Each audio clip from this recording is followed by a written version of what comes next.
শুভ সকাল। নবম শ্রেণীর ব্যবসায় শিক্ষা শাখার ছাত্রদের স্বাগত জানাই আমার অনলাইন সেশনে। আমি আপনাদের সায়ন স্যার। যথারীতি আজকে ফিন্যান্সের নতুন একটি অনলাইন ক্লাস নিয়ে আপনাদের সাথে যুক্ত হলাম। আমরা ইতিমধ্যেই আমাদের ফার্স্ট টার্ম পরীক্ষার সর্বশেষ যে চ্যাপ্টার অর্থাৎ বাণিজ্যিক ব্যাংক, সেই চ্যাপ্টারটির আলোচনা শুরু করেছি এবং গত ক্লাসে আমরা বাণিজ্যিক ব্যাংক সম্পর্কে কয়েকটি বিষয় নিয়ে কথা বলেছিলাম, যেমন বাণিজ্যিক ব্যাংকের বেশ কিছু সুবিধা বা উদ্দেশ্য, সেগুলো নিয়ে কথা বলেছি। দেন আমরা বাণিজ্যিক ব্যাংকের কার্যাবলী, দুইটা মূলত কার্যাবলী ছিল, তার মধ্যে প্রধান কার্যাবলী এবং সাধারণ বা বিশেষ বা অন্যান্য কার্যাবলী, সেখান থেকে আমরা কিন্তু প্রধান কার্যাবলীগুলো নিয়েও গত ক্লাসে কথা বলেছি। তো তোমরা অলরেডি দেখেছো যে আমরা বেশ কয়েকটি বাণিজ্যিক ব্যাংকের নাম আমি দুইটা স্লাইডের মধ্যে দিয়েছি।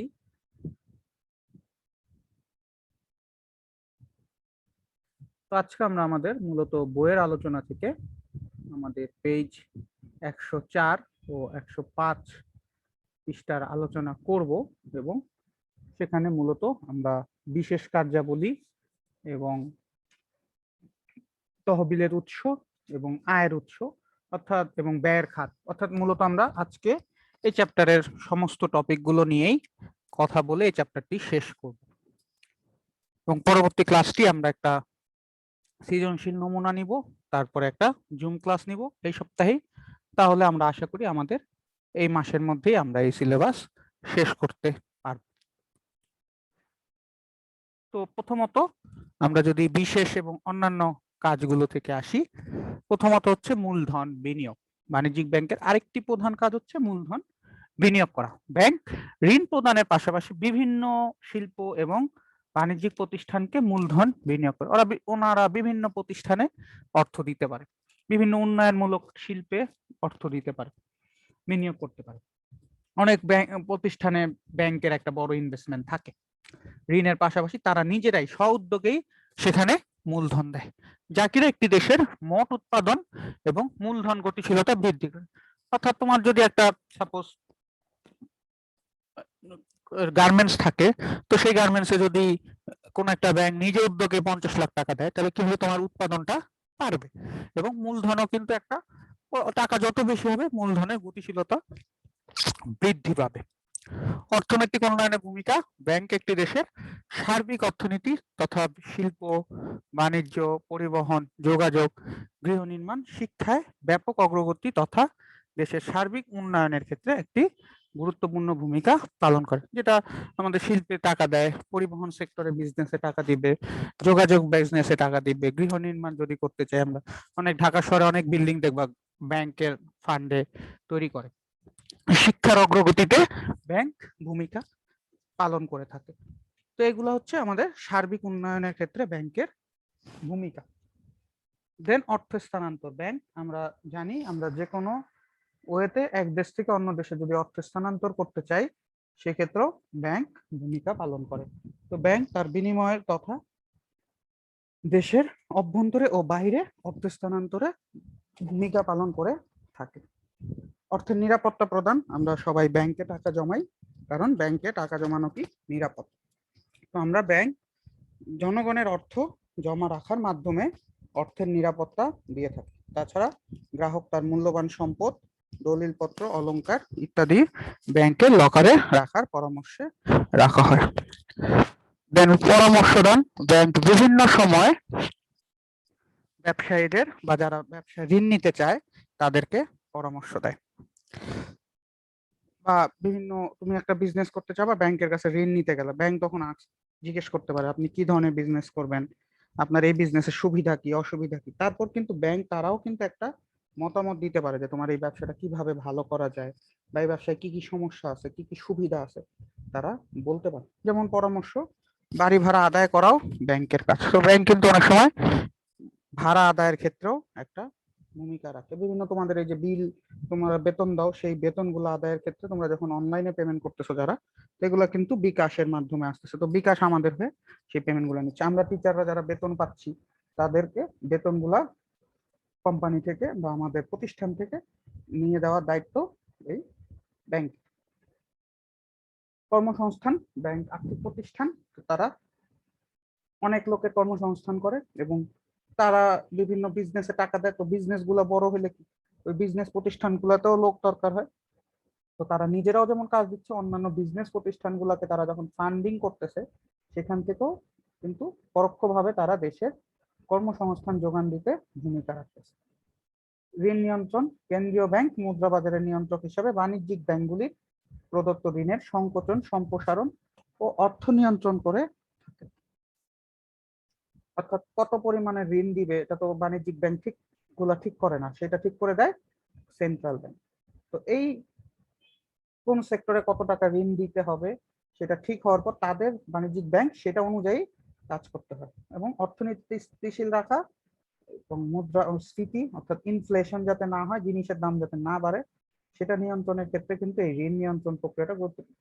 ব্যাংক চাইলেই অনেক ঋণ দিয়ে দেয় না একটা সেক্টরে, কারণ তারা চিন্তা করে যে এটা অর্থনীতির জন্য কতটা উপকার, আমাদের দেশের মুদ্রা বাজারের জন্য কতটা উপকার।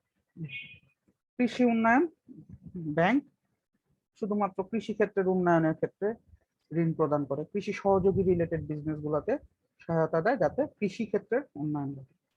শিল্প উন্নয়ন যেমন আমরা অলরেডি জানি, শিল্প ক্ষেত্রে শিল্প ব্যাংক বিডিবিএল তারা মূলত এই শিল্প রিলেটেড বা ইন্ডাস্ট্রি বা কেউ ফ্যাক্টরি তৈরি করার ক্ষেত্রে তাদেরকে ঋণ দেয়।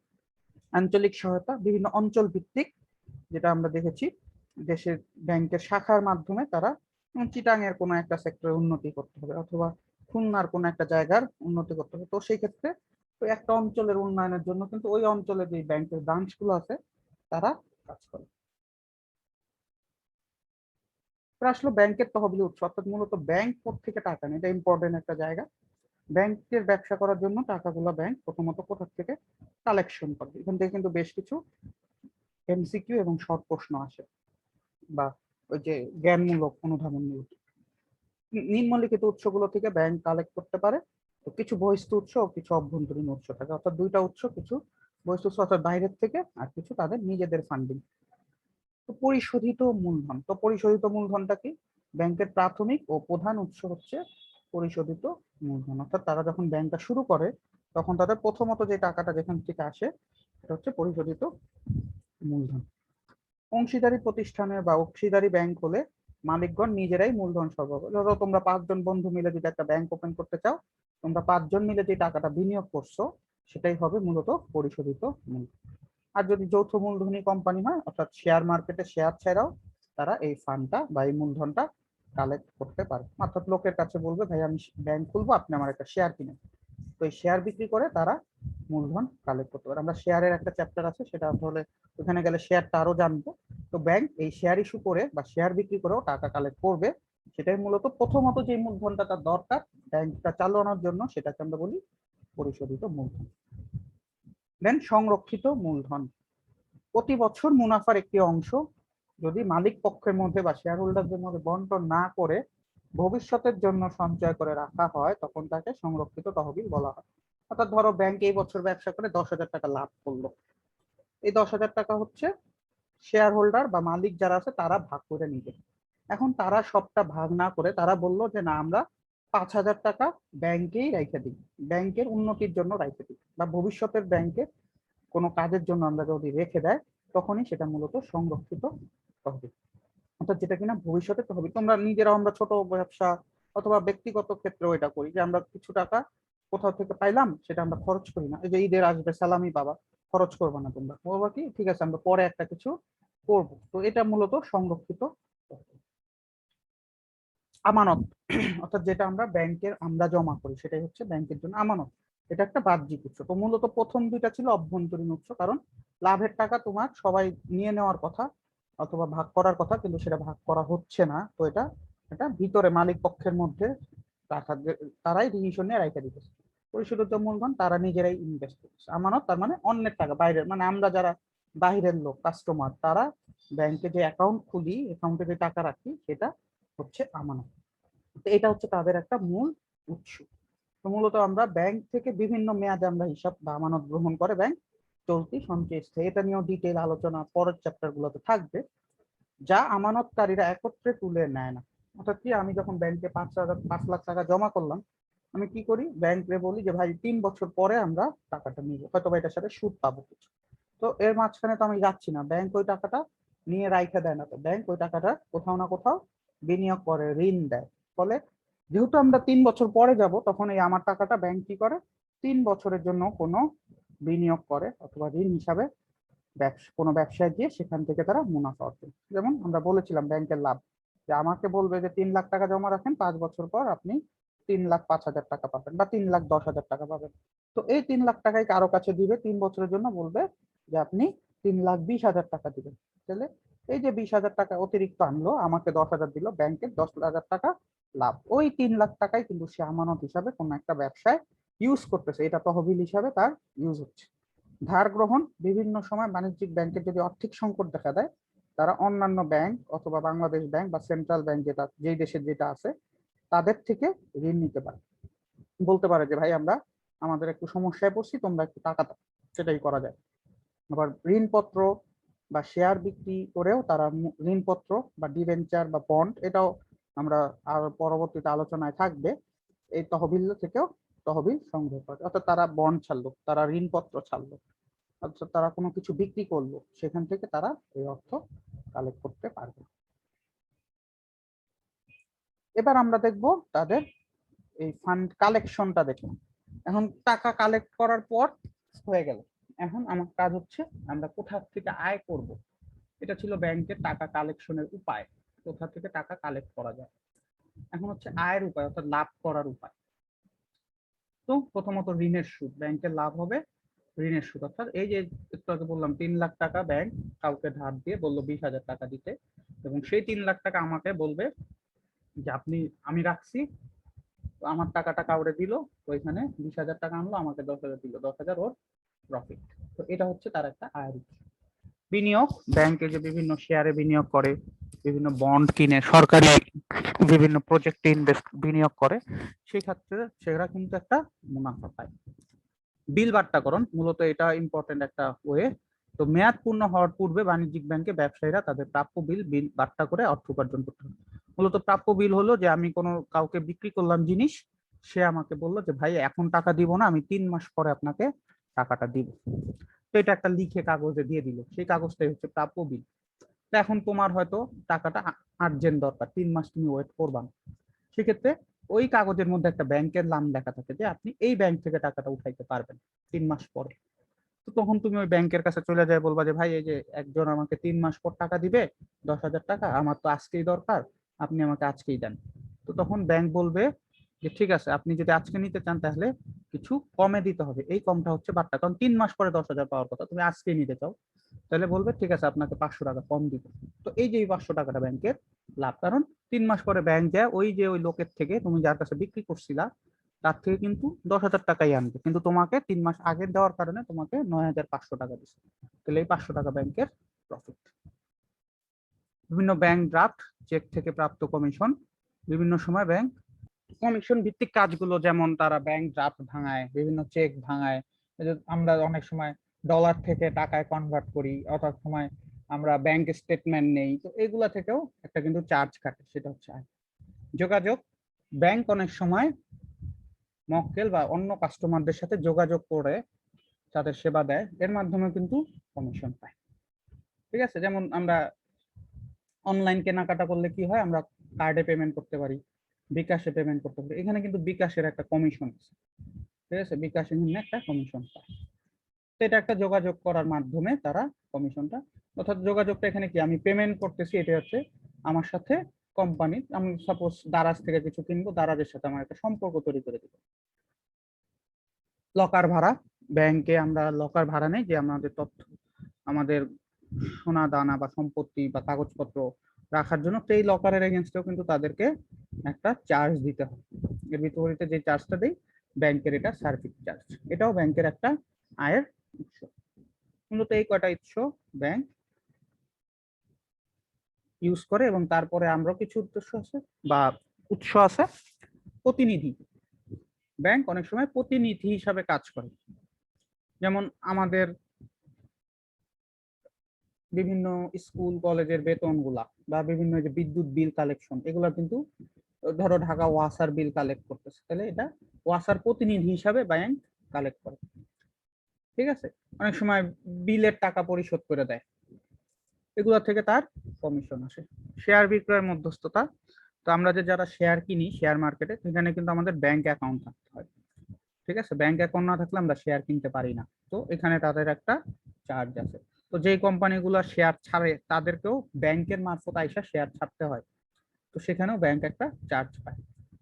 বৈদেশিক বিনিময়, যেটা যে আমরা বললাম ডলার থেকে টাকা করা, টাকা থেকে ডলার, সেই বিনিময়েও ব্যাংকের একটা চার্জ কাটে।